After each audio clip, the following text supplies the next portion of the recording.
Philip of Pokanoket, an Indian memoir. As monumental bronze unchanged his look, a soul that pity touched but never shook, trained from his tree-rocked cradle to his bier, the fierce extremes of good and ill to brook, impassive, fearing but the shame of fear, stoic of the woods, a man without a tear. Campbell.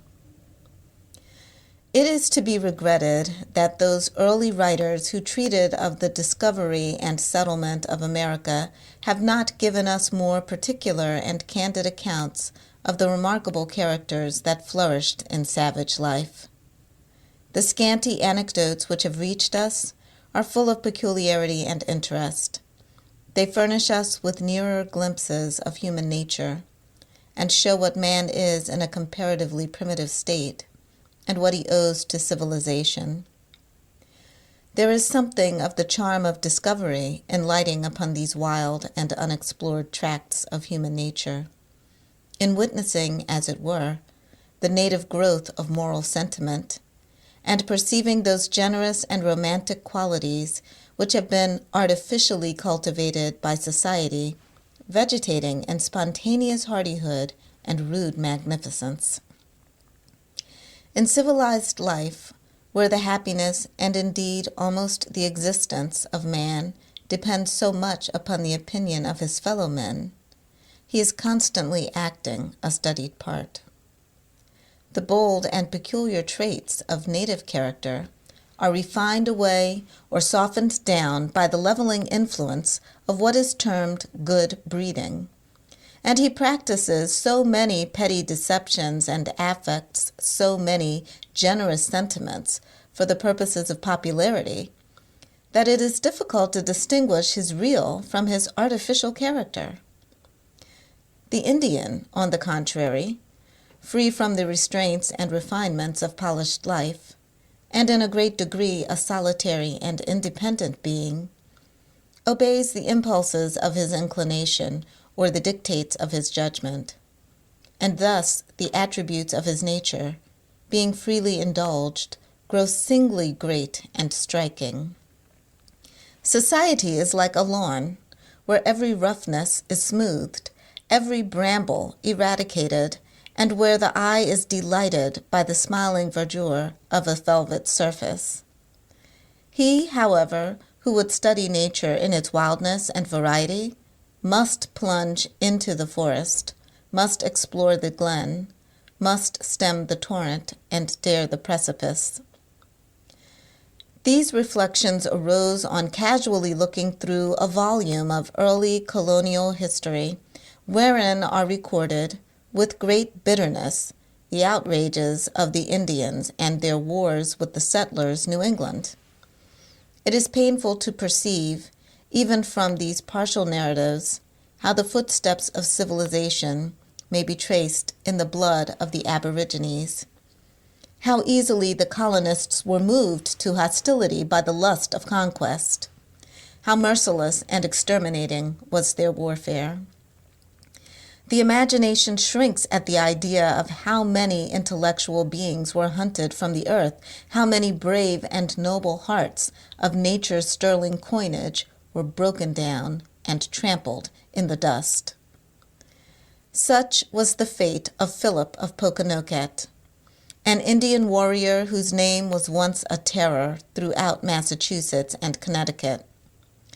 He was the most distinguished of a number of contemporary sachems who reigned over the Pequods, the Narragansetts, the Wampanoags, and the other eastern tribes at the time of the first settlement of New England, a band of native untaught heroes who made the most generous struggle of which human nature is capable, fighting to the last gasp in the cause of their country, without a hope of victory or a thought of renown. Worthy of an age of poetry and fit subjects for local story and romantic fiction, they have left scarcely any authentic traces on the page of history, but stalk like gigantic shadows in the dim twilight of tradition. While correcting the proof sheets of this article, the author is informed that a celebrated English poet has nearly finished an heroic poem on the story of Philip of Pokanoket. When the Pilgrims, as the Plymouth settlers are called by their descendants, first took refuge on the shores of the New World from the religious persecutions of the Old, their situation was to the last degree gloomy and disheartening. Few in number, and that number rapidly perishing away through sickness and hardships, surrounded by a howling wilderness and savage tribes, exposed to the rigors of an almost Arctic winter and the vicissitudes of an ever-shifting climate, their minds were filled with doleful forebodings, and nothing preserved them from sinking into despondency but the strong excitement of religious enthusiasm. In this forlorn situation, they were visited by Massasoit, Chief Sagamore of the Wampanoags, a powerful chief who reigned over a great extent of country. Instead of taking advantage of the scanty number of the strangers and expelling them from his territories, into which they had intruded, he seemed at once to conceive for them a generous friendship, and extended towards them the rights of primitive hospitality. He came early in the spring to their settlement of New Plymouth, attended by a mere handful of followers, entering into a solemn league of peace and amity, sold them a portion of the soil, and promised to secure for them the goodwill of his savage allies. Whatever may be said of Indian perfidy, it is certain that the integrity and good faith of Massasoit have never been impeached.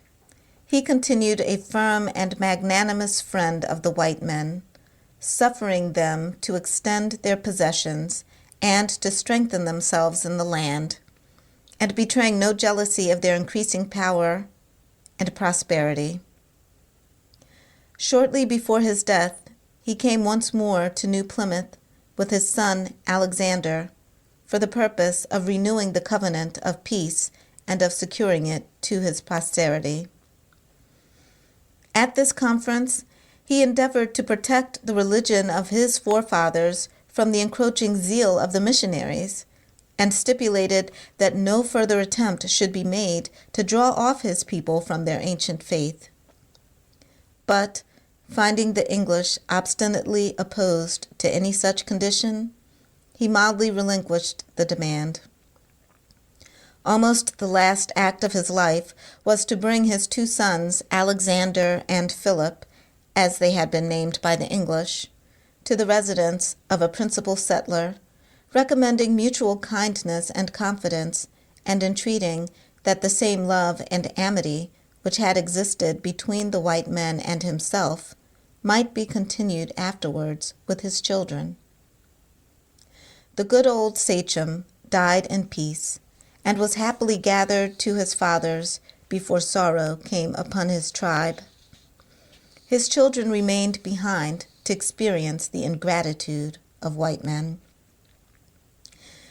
His eldest son, Alexander, succeeded him. He was of a quick and impetuous temper, and proudly tenacious of his hereditary rights and dignity. The intrusive policy and dictatorial conduct of the strangers excited his indignation, and he beheld with uneasiness their exterminating wars with the neighboring tribes.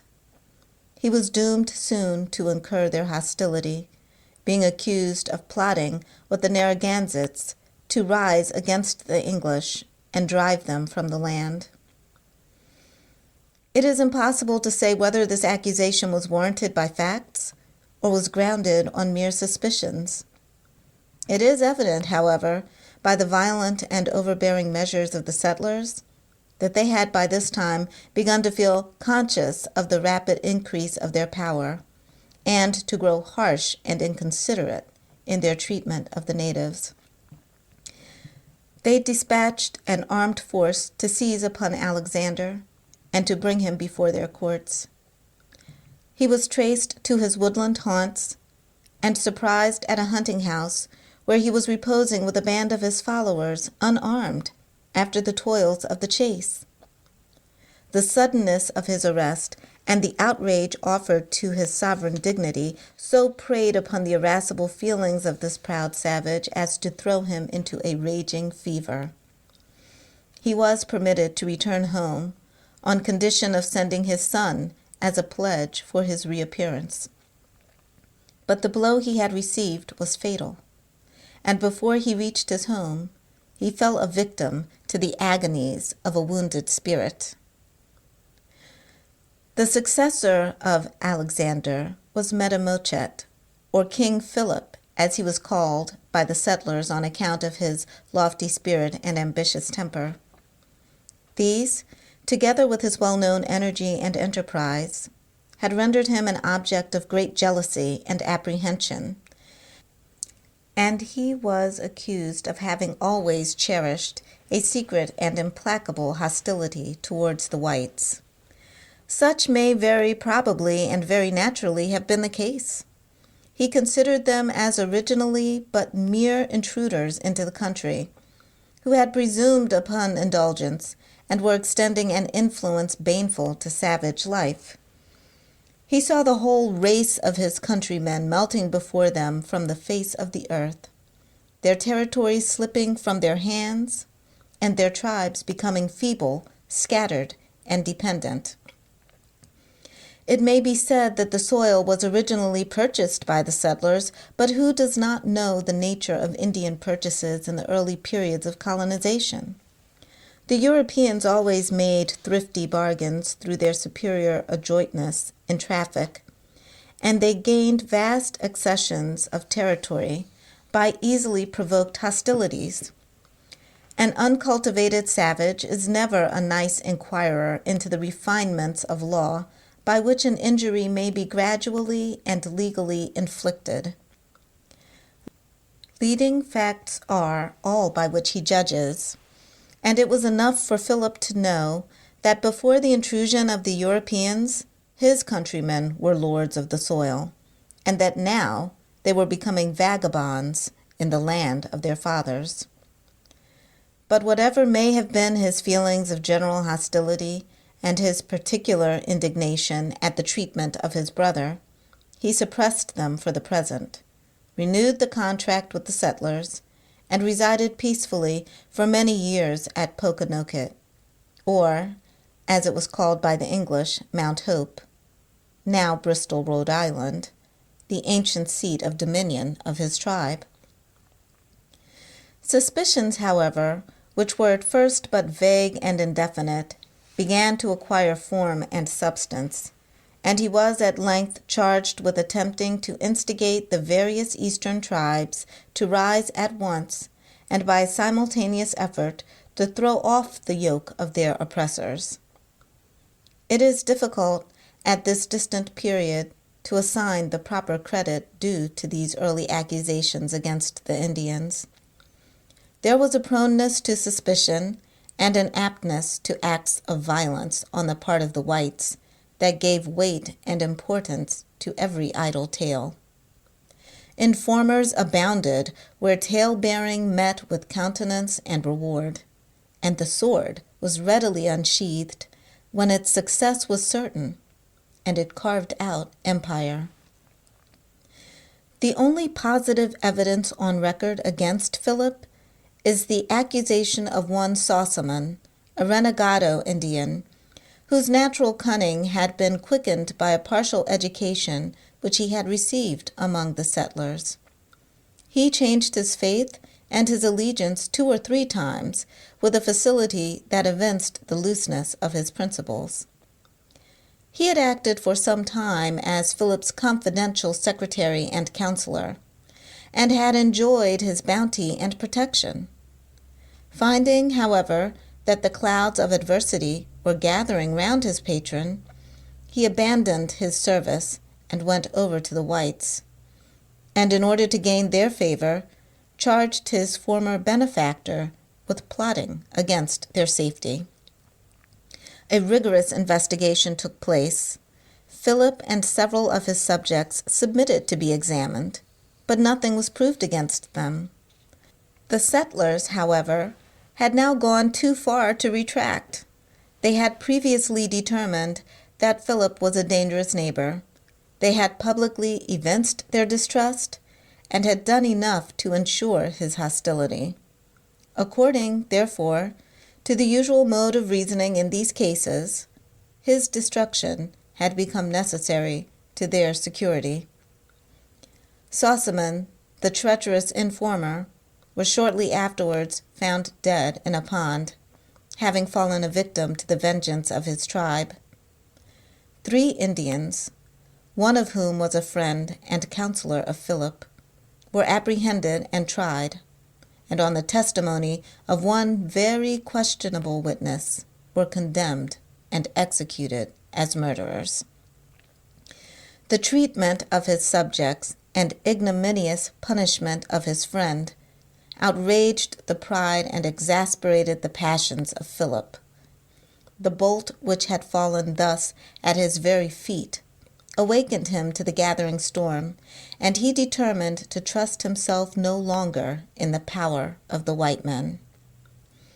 The fate of his insulted and broken-hearted brother still rankled in his mind, and he had a further warning in the tragical story of Miantanamo, a great sachem of the Narragansetts, who, after manfully facing his accusers before a tribunal of the colonists, exculpating himself from a charge of conspiracy, and receiving assurances of amity, had been perfidiously dispatched at their instigation.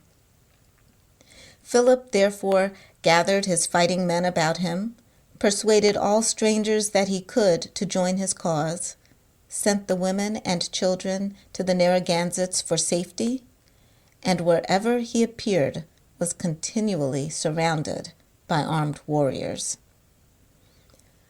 When the 2 parties were thus in a state of distrust and irritation, the least spark was sufficient to set them in a flame. The Indians, having weapons in their hands, grew mischievous and committed various petty depredations. In one of their maraudings, a warrior was fired on and killed by a settler.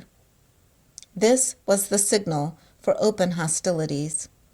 The Indians pressed to revenge the death of their comrade, and the alarm of war resounded through the Plymouth colony.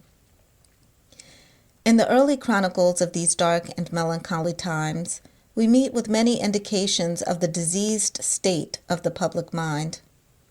The gloom of religious abstraction and the wildness of their situation among trackless forests and savage tribes had disposed the colonists to superstitious fancies, and had filled their imaginations with the frightful chimeras of witchcraft and spectrology. They were much given also to a belief in omens.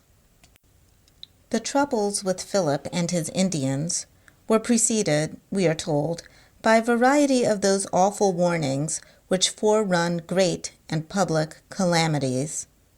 The perfect form of an Indian bow appeared in the air at New Plymouth, which was looked upon by the inhabitants as, quote, prodigious apparition, unquote.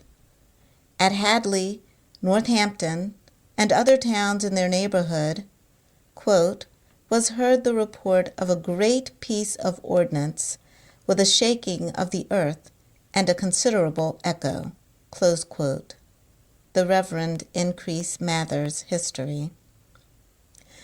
Others were alarmed on a still sunshiny morning by the discharge of guns and muskets. Bullets seemed to whistle past them, and the noise of drums resounded in the air, seeming to pass away to the westward. Others fancied that they heard the galloping of horses over their heads. And certain monstrous births, which took place about the time, filled the superstitious in some towns with doleful forebodings. Many of these portentous sights and sounds may be ascribed to natural phenomena, to the northern lights which occur vividly in those latitudes, the meteors which explode in the air, the casual rushing of a blast through the top branches of the forest, the crash of fallen trees or disrupted rocks, and to those other uncouth sounds and echoes which will sometimes strike the ear so strangely amidst the profound stillness of woodland solitudes. These may have startled some melancholy imaginations, may have been exaggerated by the love for the marvelous, and listened to with that avidity with which we devour whatever is fearful and mysterious. The universal currency of these superstitious fancies, and the grave record made of them by one of the learned men of the day, are strongly characteristic of the times. The nature of the contest that ensued was such as too often distinguishes the warfare between civilized men and savages. On the part of the whites, it was conducted with superior skill and success, but with a wastefulness of the blood and a disregard of the natural rights of their antagonists. On the part of the Indians, it was waged with the desperation of men fearless of death, and who had nothing to expect from peace but humiliation, dependence, and decay.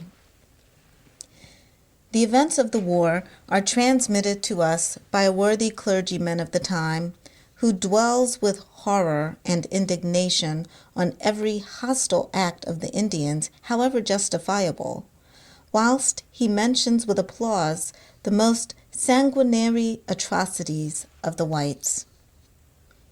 Philip is reviled as a murderer and a traitor, without considering that he was a true-born prince gallantly fighting at the head of his subjects to avenge the wrongs of his family, to retrieve the tottering power of his line, and to deliver his native land from the oppression of usurping strangers.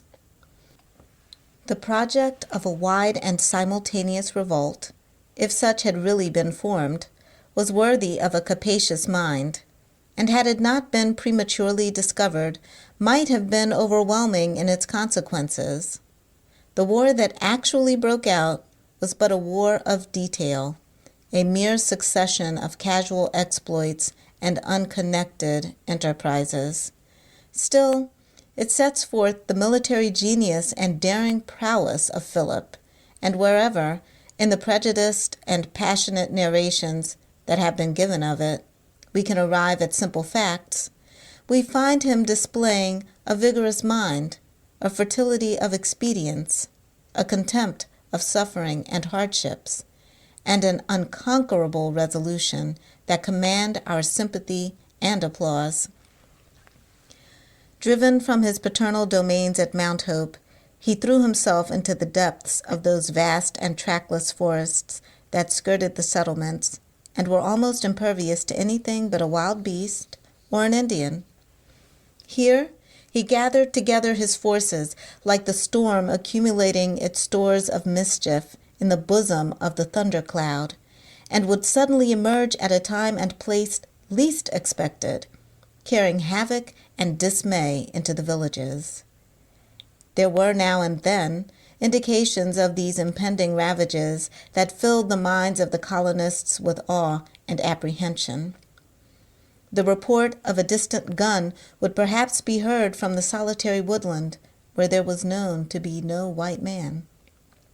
The cattle which had been wandering in the woods would sometimes return home wounded, or an Indian or two would be seen lurking about the skirts of the forests and suddenly disappearing, as the lightning will sometimes be seen playing silently about the edge of the cloud that is brewing up the tempest.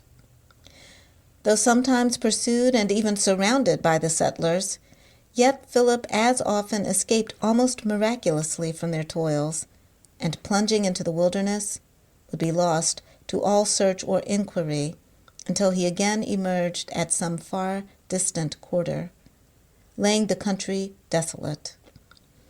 Among his strongholds were the great swamps or morasses, which extended in some parts of New England, composed of loose bogs of deep black mud, perplexed with thickets, brambles, rank weeds, the shattered and moldering trunks of fallen trees, overshadowed by lugubrious hemlocks. The uncertain footing and the tangled mazes of these shaggy wilds rendered them almost impracticable to the white man, though the Indian could tread their labyrinths with the agility of a deer. Into one of these, the great swamp of Pokanoket Neck, was Philip once driven with a band of his followers. The English did not dare to pursue him, fearing to venture into these dark and frightful recesses, where they might perish in fens and miry pits or be shot down by lurking foes. They therefore invested the entrance to the neck and began to build a fort with the thought of starving out the foe.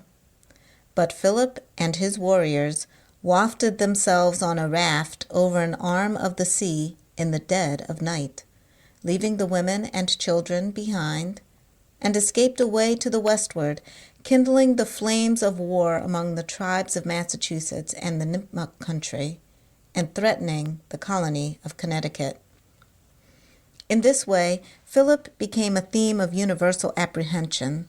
The mystery in which he was enveloped exaggerated his real terrors. He was an evil that walked in darkness, whose coming none could foresee, and against which none knew when to be on the alert. The whole country abounded with rumors and alarms.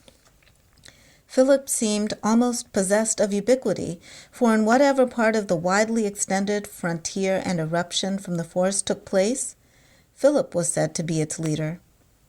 Many superstitious notions also were circulated concerning him. He was said to deal in necromancy, and to be attended by an old Indian witch or prophetess, whom he consulted and who assisted him by her charms and incantations. This indeed was frequently the case with Indian chiefs, either through their own credulity or to act upon that of their followers, and the influence of the prophet and the dreamer over Indian superstition has been fully evidenced in recent instances of savage warfare. At the time that Philip effected his escape from Pokanoket, his fortunes were in a desperate condition. His forces had been thinned by repeated fights, and he had lost almost the whole of his resources. In this time of adversity, he found a faithful friend in Canonchet, chief sachem of all the Narragansetts. He was the son and heir of Miantanamo, the great sachem, who, as already mentioned, after an honorable acquittal of the charge of conspiracy, had been privately put to death at the perfidious instigations of the settlers. He was the heir, says the old chronicler, of all his father's pride and insolence, as well as of his malice towards the English.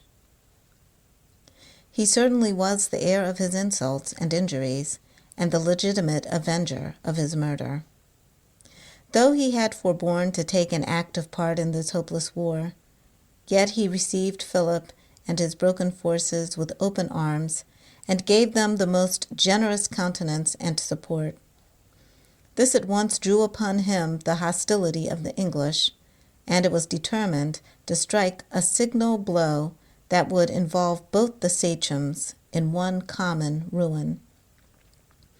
A great force was therefore gathered together at Massachusetts, Plymouth, and Connecticut, and was sent into the Narragansett country in the depth of winter, when the swamps, being frozen and leafless, could be traversed with comparative facility, and would no longer afford dark and impenetrable fastnesses to the Indians.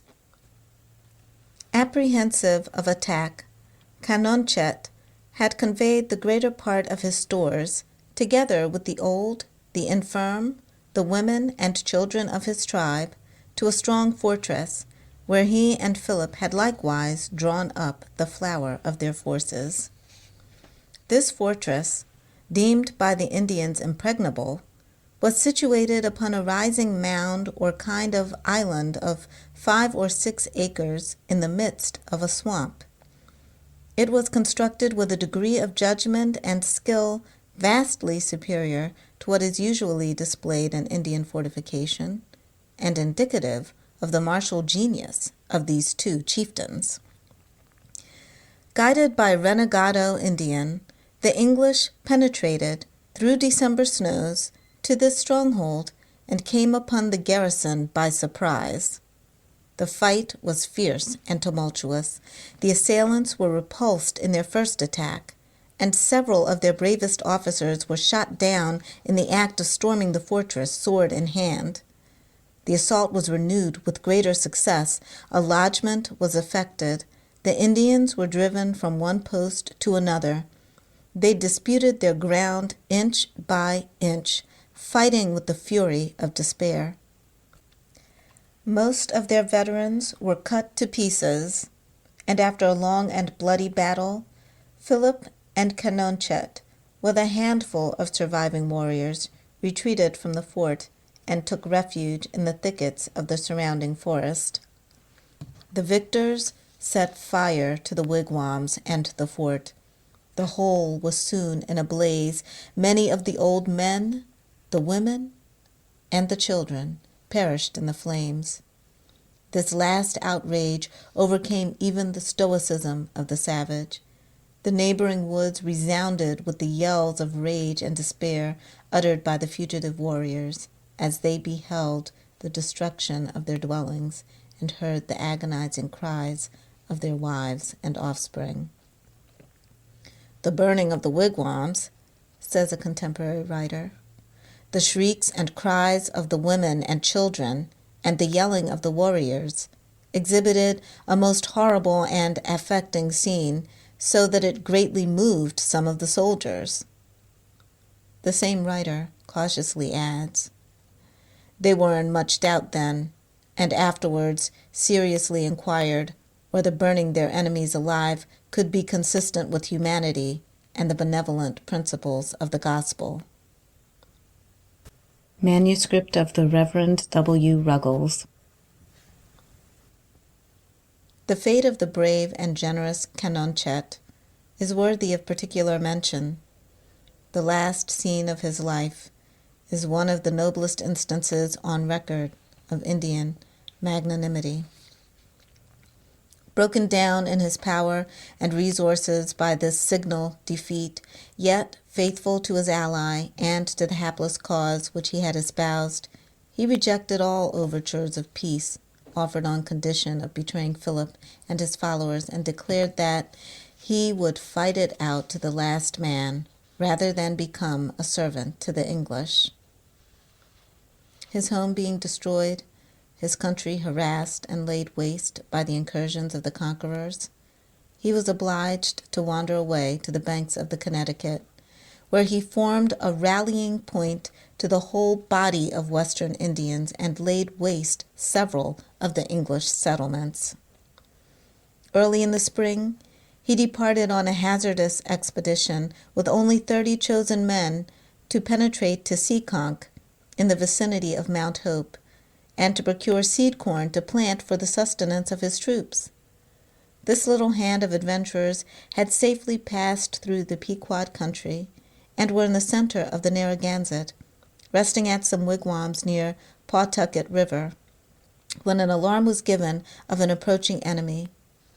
Having but 7 men by him at the time, Pokanoket dispatched 2 of them to the top of a neighboring hill to bring intelligence of the foe. Panic struck by the appearance of a troop of English and Indians rapidly advancing, they fled in breathless terror past their chieftain without stopping to inform him of the danger. Pokanoket sent another scout who did the same. He then sent 2 more, one of whom, hurrying back in confusion and affright, told him that the whole British army was at hand. Pokanoket saw there was no choice but immediate flight. He attempted to escape round the hill, but was perceived and hotly pursued by the hostile Indians and a few of the fleetest of the English. Finding the swiftest pursuer close upon his heels, he threw off first his blanket, then his silver-laced coat and belt of peak, by which his enemies knew him to be Pokanoket, and redoubled the eagerness of pursuit. At length, in dashing through the river, his foot slipped upon a stone, and he fell so deep as to wet his gun. This accident so struck him with despair that, as he afterwards confessed, his heart and his bowels turned within him, and he became like a rotten stick, void of strength. To such a degree was he unnerved that, being seized by a Pequod Indian within a short distance of the river, he made no resistance, though a man of great vigor of body and boldness of heart. But on being made prisoner, the whole pride of his spirit arose within him, and from that moment we find, in the anecdotes given by his enemies, nothing but repeated flashes of elevated and prince-like heroism. Being questioned by one of the English who first came up with him, and who had not attained his 22nd year, the proud-hearted warrior, looking with lofty contempt upon his youthful countenance, replied, "You are a child. You cannot understand matters of war. Let your brother or your chief come. Him will I answer." Though repeated offers were made to him of his life, on condition of submitting with his nation to the English, yet he rejected them with disdain, and refused to send any proposals of the kind to the great body of his subjects, saying that he knew none of them would comply. Being reproached with his breach of faith towards the whites, his boast that he would not deliver up a Wampanoag, nor the paring of a Wampanoag's nail, and his threat that he would burn the English alive in their houses, he disdained to justify himself, haughtily answering that others were as forward for the war as himself, and he desired to hear no more thereof.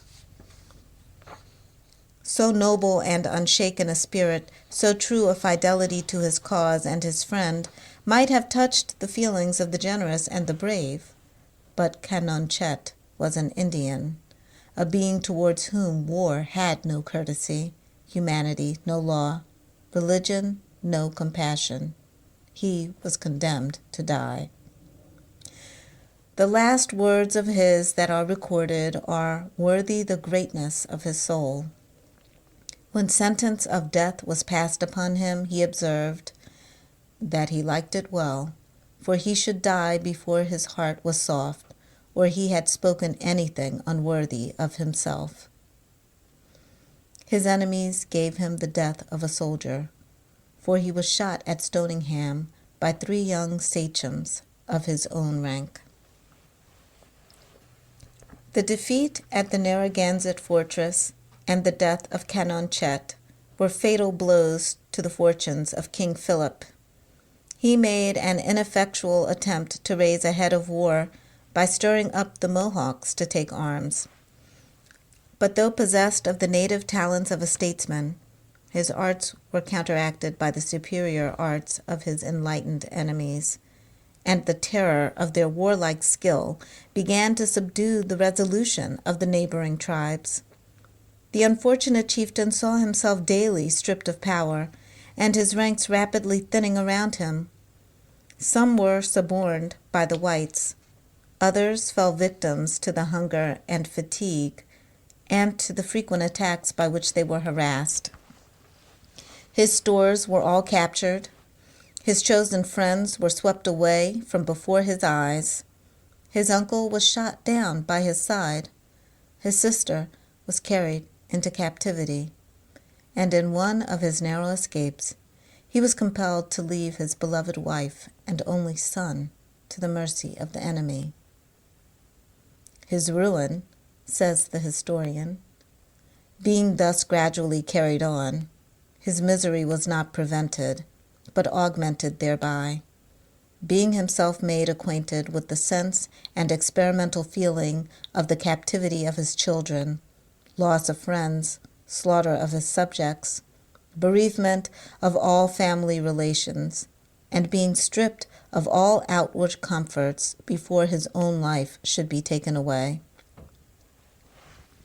To fill up the measure of his misfortunes, his own followers began to plot against his life, that by sacrificing him they might purchase dishonorable safety. Through treachery, a number of his faithful adherents, the subjects of Weetamo, an Indian princess of Pokanoket, a near kinswoman and confederate of Philip, were betrayed into the hands of the enemy.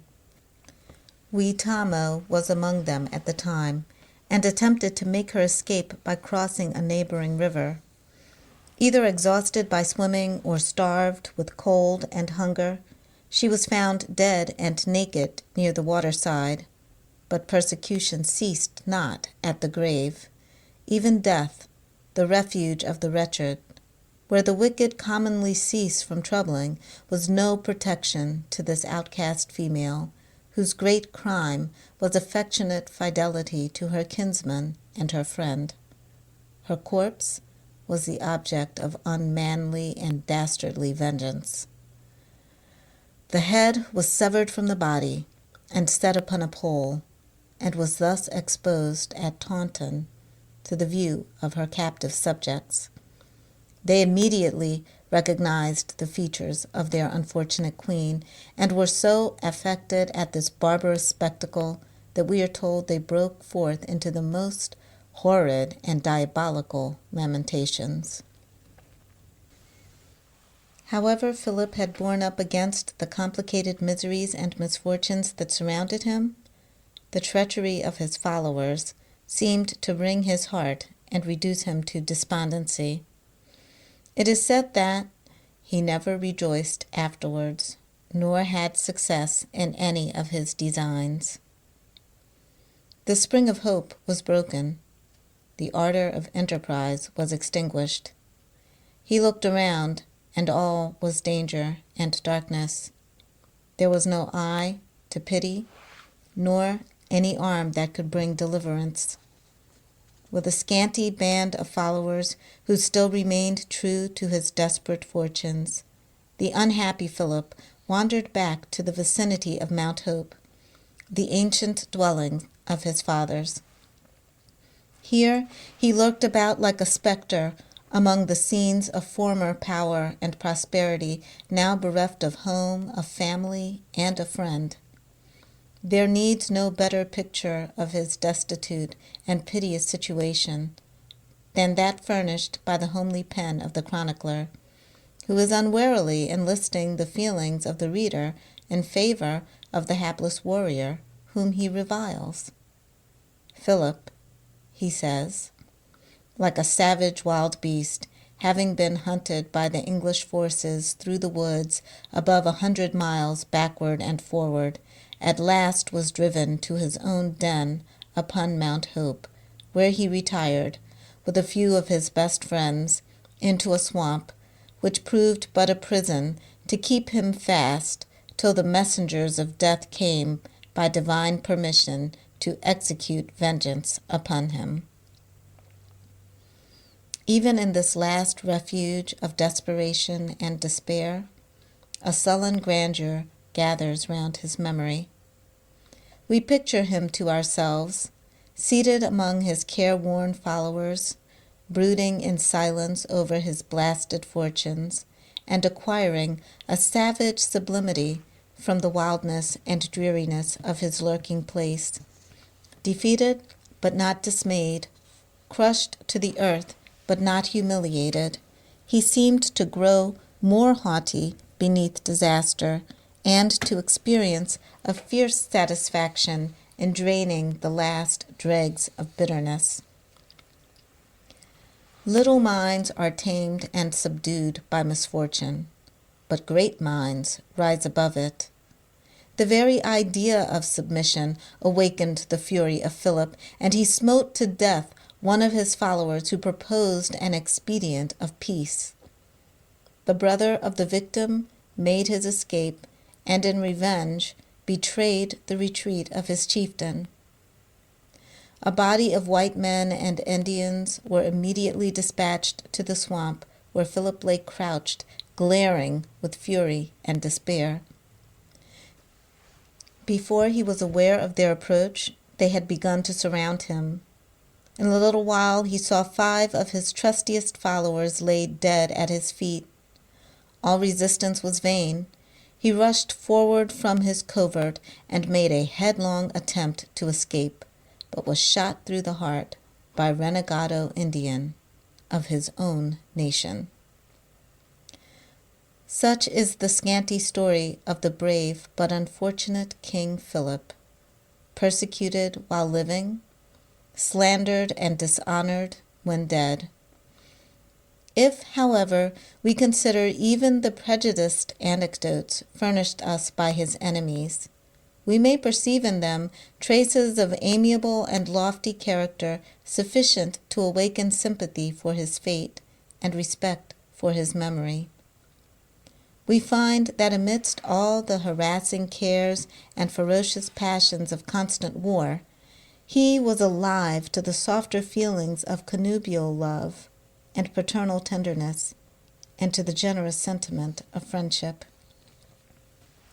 The captivity of his beloved wife and only son are mentioned with exultation as causing him poignant misery. The death of any near friend is triumphantly recorded as a new blow on his sensibilities. But the treachery and desertion of many of his followers, in whose affections he had confided, is said to have desolated his heart and to have bereaved him of all further comfort. He was a patriot attached to his native soil, a prince true to his subjects and indignant of their wrongs, a soldier daring in battle, firm in adversity, patient of fatigue, of hunger, of every variety of bodily suffering, and ready to perish in the cause he had espoused. Proud of heart, and with an untamable love of natural liberty, he preferred to enjoy it among the beasts of the forests, or in the dismal and famished recesses of swamps and morasses, rather than bow his haughty spirit to submission and live dependent and despised in the ease and luxury of the settlements. With heroic qualities and bold achievements that would have graced a civilized warrior and have rendered him the theme of the poet and the historian, he lived a wanderer and a fugitive in his native land, and went down, like a lonely bark foundering amid darkness and tempest, without a pitying eye to weep his fall, or a friendly hand to record his struggle.